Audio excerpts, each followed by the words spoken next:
दत्ता गोसावी तुषार नाईक या ठिकाणी आमचे परममित्र आणि आमचे गुरुबंधू राजेंद्र लाडनकर, अशोक पवार या ठिकाणी आलेले आहेत। या सर्वांचे आभार मानतो। कोणाचं चुकून नाव राहिलं ना तर मी 12 तारखेपर्यंत घेणार, पण जाऊ नका, वेळ कमी आहे आणि कमी वेळेमध्ये आज माझ्यापेक्षा जास्त लोक तुम्ही बघायला आले ते नितीनजी गावकर बघा, मूर्ती बघा, आज नितीन गावकर, हो गावकर म्हटल्यानंतर आज खरोखर माझ्यापेक्षा जास्त बघायला तुम्हाला आले बघा, इकडे किती उभे आहेत ते आज होऊन जाऊ दे। आज मी जरा दमत घेते, आज तुमका फुल छान, बाकी अतिशय सुंदर भू आहेत आणि खरोखरच्या डोंबिवली नगरीमध्ये म्हटल्यानंतर सांस्कृतिक नगरी आहे, तशीच भजनाची पंढरी आहे आणि या भजनाच्या पंढरीमध्ये रत्न होऊन गेली आणि आता रत्न आहेत आणि खरोखरच या रत्नांना सलाम करून सर्वांचे आशीर्वाद घेऊन या ठिकाणी कार्यक्रमाला सुरुवात करतोय। आणि प्रथमतः सांगू इच्छितो या रत्नांसाठी दिवाळी पूर्वीच बघा एक अतिशय सुंदर असं या ठिकाणी काम घडलं, ते म्हणजे सन्माननीय आमदार रवींद्रजी चव्हाण साहेबांनी आपल्या या डोंबिवलीतील जेवढे कलावंत आहेत, भजनी क्षेत्र आहे, नाट्य कलावंत आहेत, त्या सर्वांसाठी एक भवन या डोंबिवलीमध्ये गणेश घाटावरती बांधून देणार आहे। एकदा जोरदार काय त्यांच्यासाठी होऊन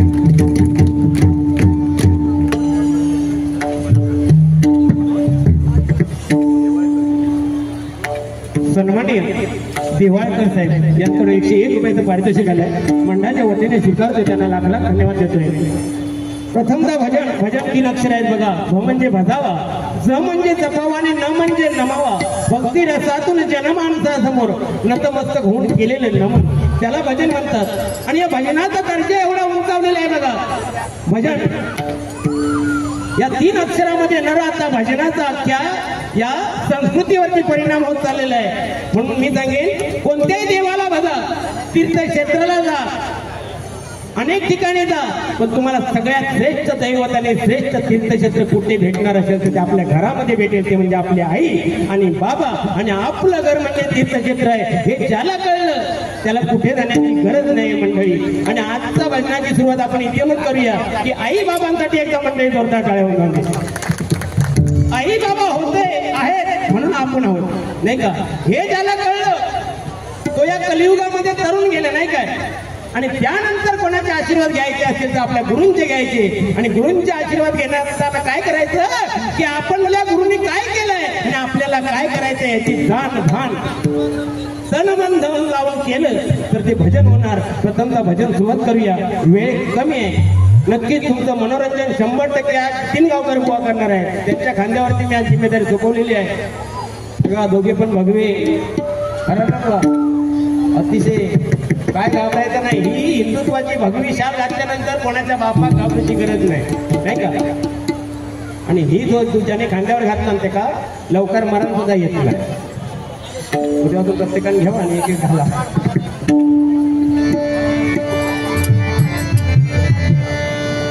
अतिशय सुंदर या ठिकाणी कार्यक्रमाचं आयोजन नियोजन सन्माननीय भाई पानवडेकर साहेब आणि त्यांचे सुपुत्र कुमार स्वप्नील पानवडेकर साहेब, आणि या सगळ्यामध्ये जो हातभार मोठा आहे तो म्हणजे आमचे लब्धे साहेब, एकदा जोरदार आहे त्यांच्यासाठी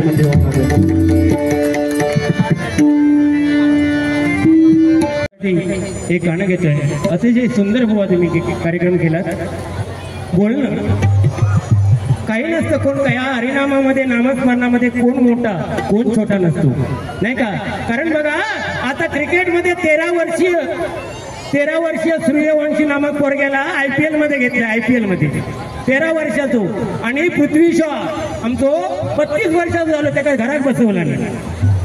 तसंच नामस्मरणामध्ये आहे, कोण मोठा कोण छोटा नाही, बोलणं काय बघा, प्रत्येकाला नंतर जन्माला आल्यानंतर बोलण्यासाठी बघा 1.5 ते 2 वर्षाचा कालावधी लागतो, पण काय बोलावं याच्यासाठी आयुष्य पडलेलं असतं। बुवा बोलण्यापेक्षा तुम्ही भजन जे करताय ना ते अतिशय उत्तम, एकदा जोरदार टाळ त्यांच्यासाठी होणार। आणि बोलणं म्हणजे काय, एखाद्या बोललंच पाहिजे, वाईटच बोललं पाहिजे, चांगलं सांगा ना। तुम्ही या माध्यमातून आज भगवी शाल घातले, छत्रपती शिवरायांचे 2 शब्द सांगता तर मला भलं वाटलं असतं, तुकाराम महाराजांबद्दल सांगता तर बरं वाटलं वाटलं असतं, विठोबारायांबद्दल सांगतं तर बरं वाटलं असतं. असं काय नाही, तेवढं तरी आपल्याला बोलता येतं. आणि या खुर्चीवरती बसल्यानंतर बुवा तेवढं तरी सांगावंच लागेल. एखाद्या बुवाला बोलू नका, पण समाजाला आपण काहीतरी देणं लागतो आणि ते देणं गरजेचं आहे बुवा. या ठिकाणी अनेक नामवंत भजने बुवा उपस्थित आहेत. सर्वांना मनाप्रमाणे नमस्कार करतोय. कोणाच्या तर सगळ्यांची नावं घेत नाही, काय राग मानू नका. वेळेअभावी या ठिकाणी तुम्ही आलात तेच आमचं परम भाग्य आहे. म्हणून बुवा सांगतोय, तरुण उमेदीचे बुवा आहेत, त्यांच्यासाठी एक गाणं घेतोय आणि गजरात सुरुवात करते. सांभाळ घसरल पाय ग, वय तुझं धोक्याचं हाय ग. सांभाळ घसरल पाय ग, वय तुझं धोक्याचं हाय ग. ऐकून घे जायला लग्नाच्या पहिला घोटाळा करायचा.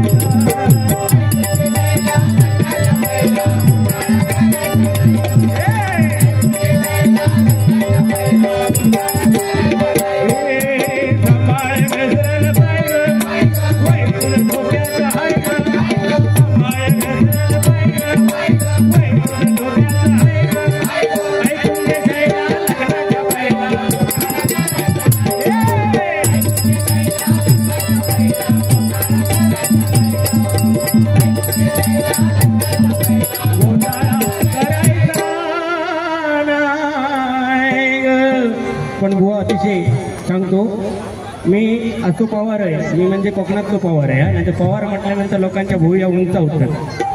कोकणातलो पवार आहे आणि ज्या हाय त्या दैचे थै बोलणार. अतिशय सुंदर तुमचं भजन आहे. भजनासाठी एकदा जोरदार बुवांनी टाळी मंडळी. बोलण्याची प्रॅक्टिस करूची काय गरज नाही. तुम्ही आता जानेवारी फेब्रुवारी महिने येलो की काळजी धरतील. त्यावर काळजी असली तर काळजीत जावा आणि जो काळजीत येईल त्याच्यावर फायरिंग करा तुमच्या बोलण्यातून. बघा तुमचं बोलू का म्हणजे मे महिन्यापर्यंत डबल बार कसं बोलायचं त्या तुम्ही बघतात ना युट्यूबला डबल मार्या. बाकी काय असतं नाही का. भजनप्रेमी तुषार कामतेकर यांच्या स्मरणार्थ कामतेकर बंधू यांचं तुषारजी कामतेकर हा मोठ्या गावात राहणारे यांच्या स्मरणार्थ कामतेकर बंधू यांकडून 101 रुपयाचं पारितोषिक आलंय. अघटित घटना घडली होती 4 महिन्यापूर्वी. भावपूर्ण श्रद्धांजली अर्पण करतो भावाला. कारण बऱ्याच वेळा आम्हाला डबल बारी सुद्धा जाताना त्यांनी गाडीला साथ केली होती. ड्रायव्हर होता, उत्तम ड्रायव्हर होता. म्हणून सांगतोय तुमच्यासारखे हे नवोदित या भजन क्षेत्रामध्ये आले, या नामस्मरणामध्ये तल्लीन झाले, त्याच्यासारखं पुण्य नाही. एकदा जोरदार टाळ्या यांच्यासाठी होऊन जाते. बोलणं चाललं काय येणार, एका रात्रीत बोलतो करणार बुवांका बघा. आणि बुवा काय बोलणारे कमी नाही होत, ते अंदाज घेतात पवार काय बोलतात ते. म्हणजे पवाराच्या खांद्यावर बंदूक ठेवायची आणि मग पार मारायचं. ही मी कोकणापासून सगळ्यांकडे बघितलंय. माझ्या खांद्यावर बंदूक ठेवतो म्हणजे बोललो कोण पवार, मग आम्ही बोलला. असं नको बिंदास बोलायचं बुवा, चांगला बोलायचं, चांगलं सांगा काहीतरी. आणि एखादं बुवा तुटून पडलो त्याही भाषेत आपण उत्तर द्यायलाच पाहिजे नाही का. अतिशय सुंदर आहे. गजराच्या माध्यमातून तुम्ही 100% करणार. बुवाने हा चष्मो काढून ठेवला नाही, आता चष्मो घालून येतं. त्याशी फोन केला नाही माका, म्हणते बुवा म्हणता एक प्रॉब्लेम झालोय. म्हटलं काय प्रॉब्लेम नाही म्हणता, माका चष्मो लागलो. म्हटलं त्याच्यात प्रॉब्लेम काय, चष्मा लागतात सगळ्यांना नाही काय. थोडे आपलं दिसायचं कमी होतं, मग डोकं दुखायला लागतं. मग डॉक्टरकडे गेल्यानंतर चष्म्याचा नंबर येतो. म्हणजे त्यात काय विशेष नाही म्हणता, त्यात काय विशेष नाही म्हणता. पण चष्मा लावलंय तर माझी शेजारी म्हणतात तुम्ही चष्म्यामध्ये चांगले दिसत नाही. शेजारी म्हणता चष्म्यामध्ये चांगले दिसत नाही, तर म्हटलं काढून टाकायचं चष्मो. नाही म्हणता बुवानं चष्मो काढला असतो, पण चष्मो काढल्यावर माका शेजारी दिसत नाही. या फक्त तुमचं बोलतो करण्यासाठी. आता बराच काय काय माझ्याकडे आहे. कारण आजकाल बघा मंदिरामध्ये गेल्यानंतर तुम्ही बघता पूजा अर्चना साधना सगळं काय महिलांसाठी आहे.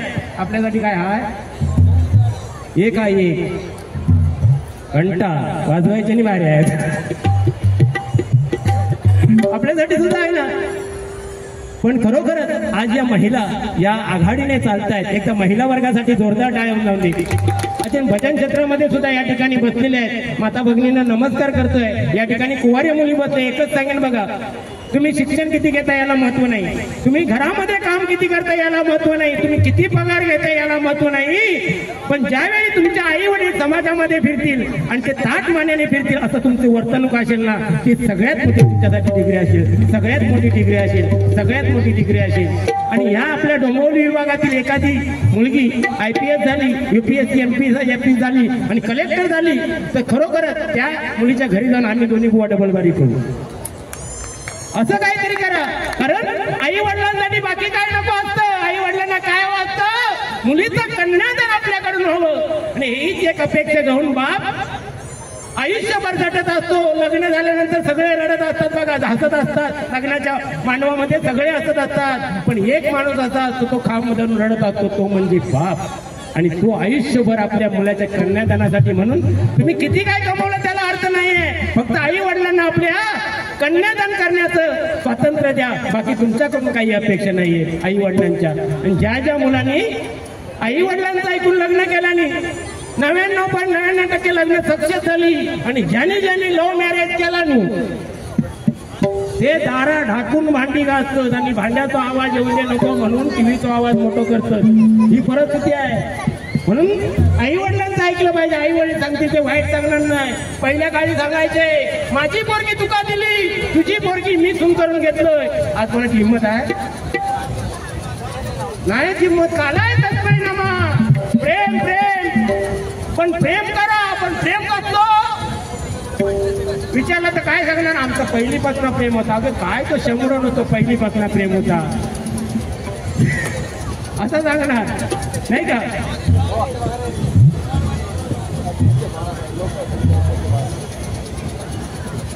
लोकसेवा समिती डोंबिवली सन्मान्य अध्यक्ष बाळा परब साहेब यांच्याकडून 201 रुपयाचं पारितोषिक आलंय. मंडळाच्या वतीने स्वीकारतोय. साहेब या ठिकाणी आले, त्यांचे लाख लाख आभार मानतोय. बोलण्यासारखं बरंच आहे आणि पवार असं आहे ना, बोलूक लागलो भल्या भल्यांका गार करीत, पण वेळेचं बंधन आहे. आणि समोर बुवा अतिशय सुंदर आहेत. मला त्यांचं भजन अतिशय आवडलं बुवा. म्हणजे चांगला आहे का चांगला आहे, रागवेग नाही ना. काय थंडी लागतात, भजी मागूया, टेन्शन नाही घ्यायचा, बिंदास. आणि या ठिकाणी साऊंडवाले काका, एकदा जोरदार आहे साऊंडवाले काकांसाठी. बाबू काय कमी जास्त वाटला तर तूच कर. हा बाबा मी सारखं सारखं सांगणार नाही. बुवाने फक्त मला बोलता बोलता काय बोलले की म्हणता मी 4-5 अंगठे शोधित होते, म्हणजे माझ्या अंगठ्या बघून तू बोललो. अरे मी तुझ्यासाठी अंगठ्या आणलेल्या, पण तुझा झालाय काय, दिवस बारीक होतं. माप घेतोय त्या पोटात जात नाही, माप घेते पोटात जात नाही, म्हणून आता वेगळाच माप दिलंय. 4 दिवसांनी यायचा, टेन्शन घेऊ नको. ह्या सगळे बोलतात रे ब्रासलेटा ब्रासलेटा, पण काय त्याच्याकडे आहे तो घालताय, ज्यानं नाही त्यानं काय करायचं, आंब्याची पानं बांधायची होय की नाही. काय त्याचे आता ते गोपाचे अंगठे येतात तर कसे घालायचो. अरे कशा याच्यातच आम्ही मेलाव, दुसऱ्यावर जाळता, दुसऱ्यावर जाळता जाळता काय झाला, आपण करपून मेलाव नाही. बघा काळू पडलंय. म्हणून एकच सांगण्या कलियुगामध्ये असं करा की दुसऱ्याचं चांगलं बघा, तुमचं चांगलं झाल्याशिवाय राहणार नाही. दुसऱ्याचं चांगलं केलं तर तुमचं 100% चांगलं होणार. पण आपला काय आहे, शेजाऱ्यान फ्रीज आणलं तर काय म्हणणार, आणलं तर काय झालं, आणलं तर काय झाला, हप्त्यावर आणलं नाही त्याला, म्हणजे चांगला बघायचा नाही. एखाद्या काळ्या कुळकुळीत पोरग्या समजा शनायासारखी भेटली फटाकी तर बावड्यावर बायका काय चर्चा करणार. घे त्या सावतिनीच्या पोरग्यान बघ काय हिरोईन आणलं नाही, ती दुसरी मग म्हणणार परबी. तुमका माहित नाही म्हणता ती हिरोईन आणलं नाही, पण त्या लपड्यावाला पोर म्हणजे कोण कोणाचा चांगला बघणार नाही, नाही का. आणि म्हणून मी सांगतो भजनाच्या माध्यमातून की दुसऱ्याचं चांगलं बघा, तुमचं चांगलं झाल्याशिवाय राहणार नाही मंडळी. आणि खरोखर या कलियुगामध्ये एकमेका सहाय्य करावे अवघे की धरू सुपंत. दुसऱ्यांना सहाय्य केला तर आपलं सुद्धा चांगलंच होणार आहे मंडळी.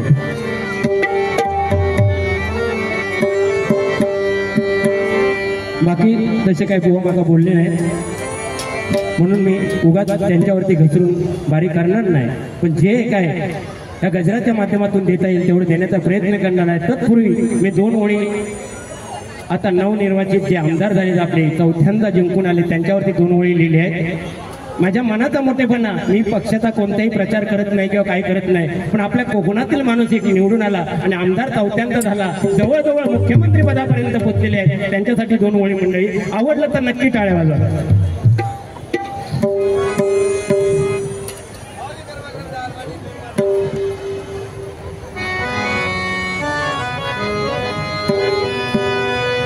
मरला विजयी चौकार दादा किंग मेकर. हा कसं आहे नाही का, IPL चालू होणार आहे नाही का. मरला विजयी चौकार दादा किंग मेकर.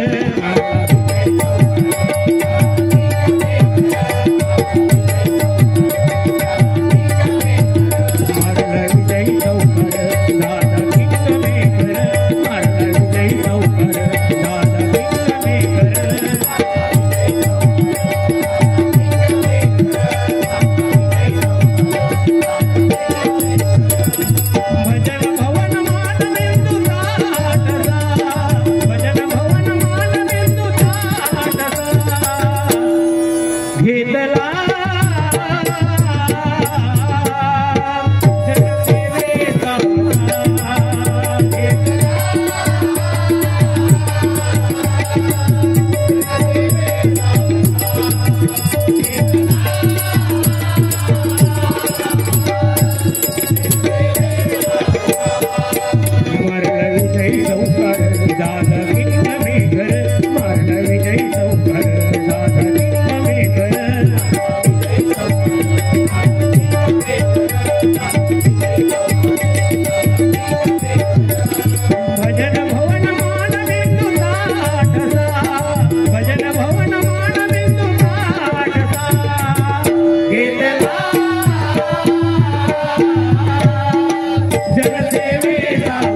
माझाच खेळ तुला घेतला जनसेवेचा अवतार घेतला जनसेवेचा अवतार घेतला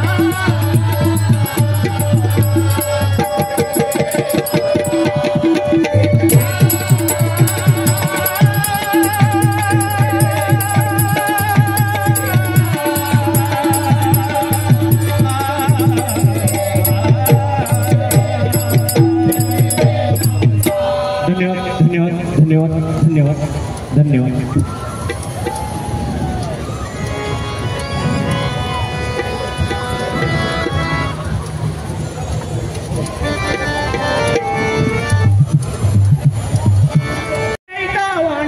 या जगात नाही राम रे या जगात नाही राम रे काम तरी का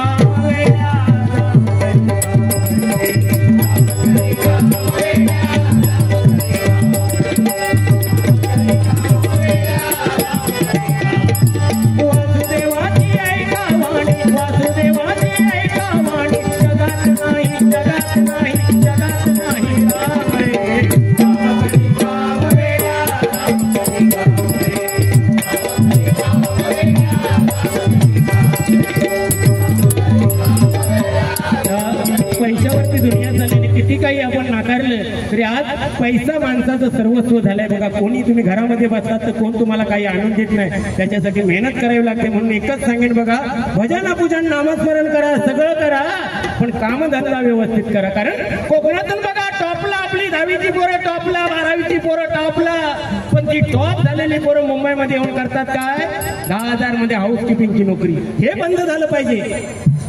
जर तुम्ही 100% मार्क मिळवता तर 100% जातात कुठे? आम्हाला 100% नको, 60% असले तरी चालतील, पण आमची मुलं UPSC MPSC मध्ये गेले पाहिजे.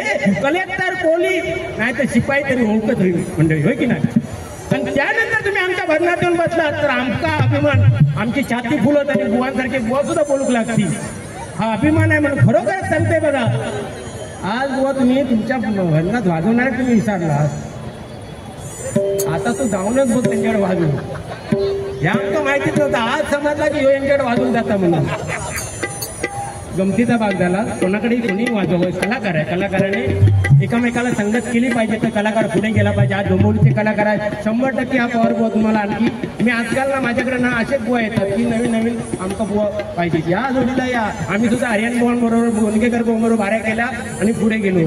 मी कधी कलाकारामध्ये भेदभाव करत नाही, पण मी एक सांगू इच्छितो भजनाच्या माध्यमातून, आजची मुलं आहेत ना ते आमच्यापेक्षा कितीतरी पटेल चांगली गातात, एकदम जोरदार आहे त्यांच्यासाठी घेऊन जाऊन. पण सांगू इच्छितो बघा, पाची बोटं सारखी नसतात. माझ्याकडे बोलण्याचं कर्तृत्व असेल तर त्यांच्याकडे गायनाचं कर्तृत्व असतं, त्यांचं कौशल्य असतं, प्रत्येकाकडे अलग अलग असतं. म्हणून कधी कोणाला कमी लेखू नका, नाही का? जेव्हा मासा पाण्यामधून बाहेर येतो तेव्हा त्याला पाण्याची किंमत कळते की पाण्यामध्ये असलो तर मी जिवंत राहणार आहे, बाहेर आलो तर तडफडून मारणार आहे की नाही? हरिनाम सुद्धा तसं आहे. जोपर्यंत तुम्ही हरिनामात असाल कोणाची हिंमत होणार नाही. कोरोना इलो 2 वर्षापूर्वी आमच्या मंडळामध्ये 42 जण आहे, एकाच्या सुद्धा घरामध्ये शिरला नाही. मागून जायचो खालना पांदीतला आणि विचारायचो येऊ काय, येऊ नको म्हटलं. हिंमत काय त्या कोरोनाची? ही हरिनामाची ताकद आहे. चांगल्याची संगत करा, चांगलंच घडणार मंडळी. कारण आजकाल कसं झालंय, खऱ्याला किंमत कमी आहे, खोट्याला जास्त. चांगल्या किंमत कमी, फाटक्याला जास्त. फाटकी पॅन्ट 3,000, चांगली पॅन्ट 3,000, आणि ती फाटकी पॅन्ट घालून पोरा कॉलेजात जातात. आणि 12च्या टायमात कॉलेजच्या बाहेर तुम्ही उभा राहिला आणि पोरा येताना बघितलं तर असं वाटतं का आतमध्ये बॉम्बस्फोट झालो की काय? ही चिंता हय फाटलेला, थै फाटलेला, थै फाटलेला. मग त्यांना विचारतं लागतं नक्की काय घडलं? मग ते सांगणार काकानं नक्की काय घडलं ना? ही फॅशन आज शिरा पडतो तुमच्या फॅशनवर. अशी फॅशन घालून जर आम्ही मेला असता, आमचा त्या टायमात घालूक नव्हता म्हणून आम्ही फाटलेली पॅन्ट असेही पाठीमागे हात धरून जायचे शाळेत. आणि आजकालची पोरा मुद्दाम फाटतात पॅन्टची. ही शोकांती काय आणि हे कलियुग आहे, नाही का? म्हणून एकच सांगेल, भजनाच्या माध्यमातून चांगल्याला साथ करा, चांगल्याला संगत करा मंडळी. या ठिकाणी बक्षीस झालंय. सन्माननीय संजयजी नाईक, तुषारजी नाईक यांच्याकडून 201 रुपयाचं पारितोषिक आलंय. सन्माननीय विलास पवार आणि प्रकाश गुरव यांच्याकडून 201 रुपयाचं पारितोषिक गेलंय. तसेच सन्माननीय संजय मुंबरकर साहेब नाईक सांगितलं नाही तेच म्हटलं. अर्णव विवाह गावडे बालकलाकार भगवती दशावतार नाट्य मंडळ यांच्याकडून 201 रुपयाचं पारितोषिक आलंय. सगळ्यांसाठी जोरदार टाळ्या मंडळी वाजवा. नमस्कार. या ठिकाणी सनद साहेब आले. एकदा जोरदार टाळ्या त्यांच्यासाठी होऊन जाऊन दे. सामाजिक कार्यकर्ते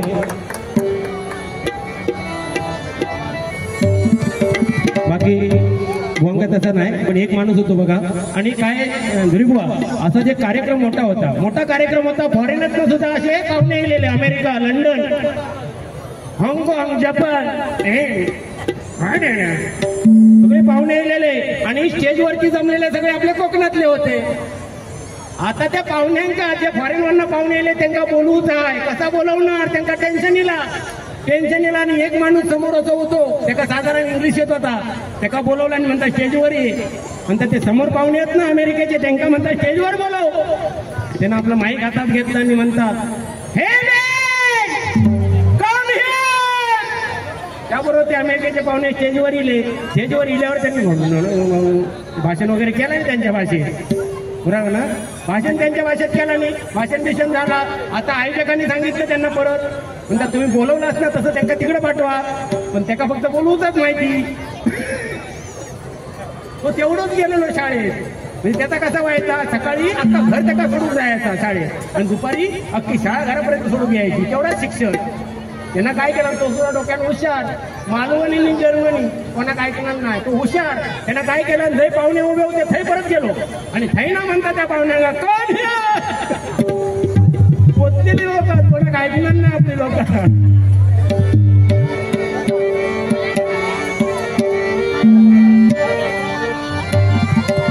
तुझा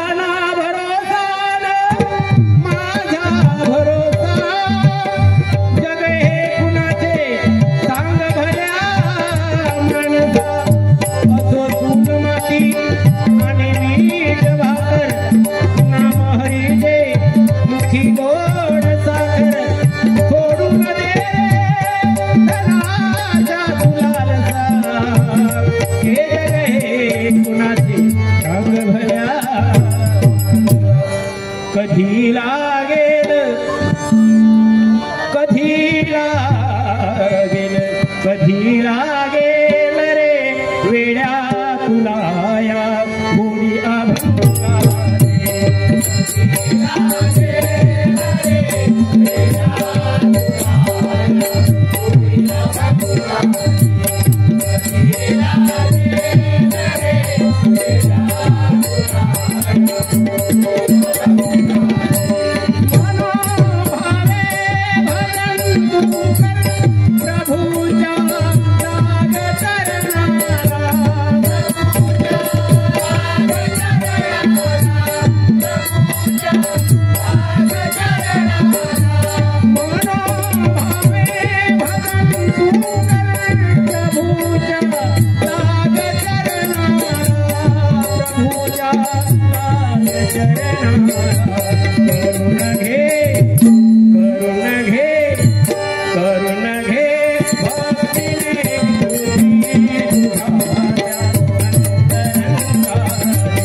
गोडी अभंगाची लागली पाहिजे. कारण त्या पांडुरंगाने बघा आज या ठिकाणी साक्षात अजित कडकडे बुवा साहेब आणि सुरेशजी वाडकर यांचे प्रतिबिंब असणारे आमचे माऊली उमेश सुतारजी माऊली या ठिकाणी एकदा जोरदार आहे त्यांच्यासाठी होऊन जावं.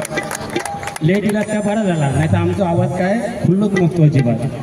अतिशय सुंदर म्हणजे भावगीत भक्तिगीतामध्ये भजन रसिकांना तल्लीन कसं करून सोडायचं. 11 डिसेंबरला आमच्या गावी साहेबांना घेऊन चाललो आहे आणि खरोखरच ते मला वाटतं पंचकृषी ती गाजून आल्याशिवाय राहणार नाही. जोरदार आहे त्यांच्यासाठी. या ठिकाणी माझे बरेच मित्र परिवार बसले ते गाणं सगळ्यांसाठी या ठिकाणी सादर करतो आणि गजर घेतोय.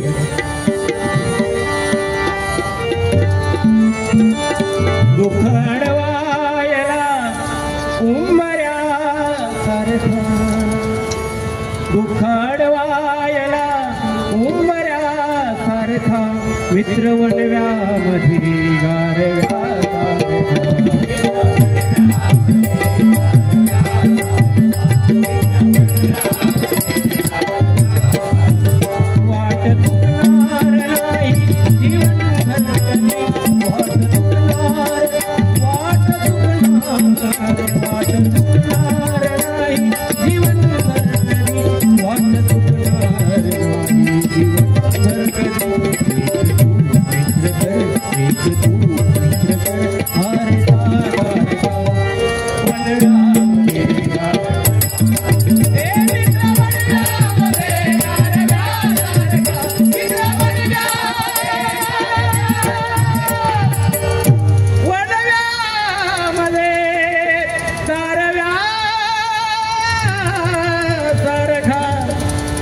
देवाला प्रत्येक ठिकाणी जाता येत नाही म्हणून निर्माण केले मित्र बघा. संकट आल्यानंतर एखादा आल्यानंतर काय म्हणतो, अरे देवासारखा धावून आला. म्हणून मित्र हे जीवनामध्ये पाहिजे. मित्रांशिवाय जीवनाला अर्थ नाही का. कारण कोरोना सारख्या काळामध्ये आपण बघितलं भाऊबंद दादा आजारी आहे ना, येऊ खवा की तू येऊ नको, काय गरज नाही. पण मित्र माझो धावत येणार, वहिनी काय झालंय माझा भावा, आणि मित्र आधार देणार. म्हणून मित्र पाहिजे. तर मित्र वर्गासाठी मंडळी ठेवून आहे उन्हावले काल आवाज ते त्यांच्या पर्यंत काय तू का हवाय काय हे देव माझा देव मी असं बोलतोय. इको बेन गेन हे सगळे आता येईल भाऊ. आमचे कदम बुवा, पांचाळ बुवा, पाटील बुवा, गोपकर बुवा भजना करायची. या कसा लोंबत असायचा विठ्ठल प्रभूने, या कसा लोंबत असायचा. इकडे गेला की आवाज बंद आणि इकडे सरळ असला की आवाज येलो. त्याच्यावरती त्यांनी भजना केला नाही काय ना. आमका आता मंगळाचं नाही जरा जरा म्हणतात ते लेवल दे, जरा जरा गेन दे गेन दे. अरे तो कंटाळ. त्या दिवशी डबल बारी बुवा चालू होती, डबल बारी चालू होती. एक बुवा त्यांच्याकडे सारखं मागायचो गेन दे बेन दे चाकी दे. तो कंटाळलो सांगून आलो. त्या बुवाजवळ जाऊन म्हणता, बुवा म्हणता ह्या सगळं इथेच खाणार की घराकडे बांधून देऊ. म्हणजे अशी परिस्थिती होता. म्हणजे काही मागावं काही नको नाही का. अहो ओरिजिनल आवाज आमचा लब्ध्या बुवांचा. आता थैना बो म्हटले तर तिकडची डुकरा उठतील. आता उद्या बघा मैदानचा जाणून सोडतील. ओरिजिनल त्या ओरिजिनल नाही का. म्हणून या इको बिकोवरती चालून घ्यायचं. आणि तुझी ह्याची बघा आता तब्येत बघायची काय तुझी. आता जवळजवळ 40 पार झाली पोरांची, पण लग्न होत नाही. करायचं काय त्यांनी बदनात यायचं. रामकृष्णाने म्हणायचं बाकी काय नाही, आम्हीच घडवलं. 40 वर्षापूर्वी सोनोग्राफी मशीन आली, धडाधड चेकिंग केली, स्त्री भ्रूणहत्या. आणि आज भोगतात आमचे पोरगे परिणाम. आज वंशाशिवाय पण जिल्ह्यात पाच काय आहे 25 ना मेले ना कर्मान. तर करायचं काय. आता नाही येऊ असं तरी बंद करून बसतात मग. पण काय टेन्शन घेऊ नका. जे चांगलं कराल त्याचं फळ सुद्धा चांगलंच मिळणार. आणि ज्याने ज्याने नामस्मरण केलंय त्यांना घाबरूची गरज नाही. त्यांच्यासाठी परमेश्वरानंच स्वर्गात गाठी बांधून ते बहुत मोठं झालंय ना. हा त्या दिवशी गेलंय जेव त्यांच्याकडं रविवारचं जेव केलंय हो यांच्याकडं. आणि घरात गेल्या गेल्या वहिनी आमच्या आतमध्ये भांडी बिंडी आपटूक लागल्या. त्याबरोबर हे गेले नाही वैतागूच लागले तिच्यावर. तू काय करतात यांची भांडणं चालू झाली. म्हटलं चाय पण नाही जेवण पण नाही. मी आपलं पाटल्या पाठी दहा ढकलून घेतोय. दहा ढकलून घेतल्याबरोबर वहिनी म्हणतात आतून मी काय अशीच खराखोरा नाही आपटत होतं, मी मुद्दाम आपटत होते बुवा जाऊसाठी. हे सुद्धा म्हणतात मी काय खराखोरा तिच्यावर ओरडत नव्हतं, बुवा जाऊसाठी ओरडत होतं. मी पण दार उघडला आणि पुढे गेले. म्हटलं मी काय खरोखर गेलं नव्हतं. पाठी बघा वाडा कापून घेतलंय तेव्हा घराकडे गेलं. पोरं सुद्धा डांबरट. त्या दिवशी एक पोरं आपल्या पप्पांना विचारतात, हे पप्पा पप्पा आपली आजी नाटकात काम करायची काय हो. पप्पा म्हणतात नाही रे कधीच आमच्या घरात म्हणतात कोणीच नाटकात काम केलेलं नाही. नाही कसा खरं सांगा आजी नाटकात काम करायची नाही म्हणतात. तुला कोणी सांगितला नाही. त्या दिवशी मम्मी ना मावशी बरोबर फोनवर बोलत होते आणि सांगत होते म्हातारीला नाटका करू लागले.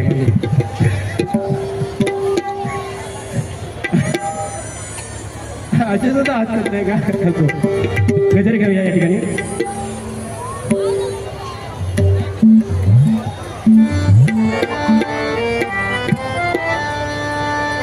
बुवांसाठी एक गाणं अतिशय सुंदर बुवा आहे आणि त्यांचं हास्य आहे ना, हास्यावरती मला वाटतं लाखो पोरगी तरी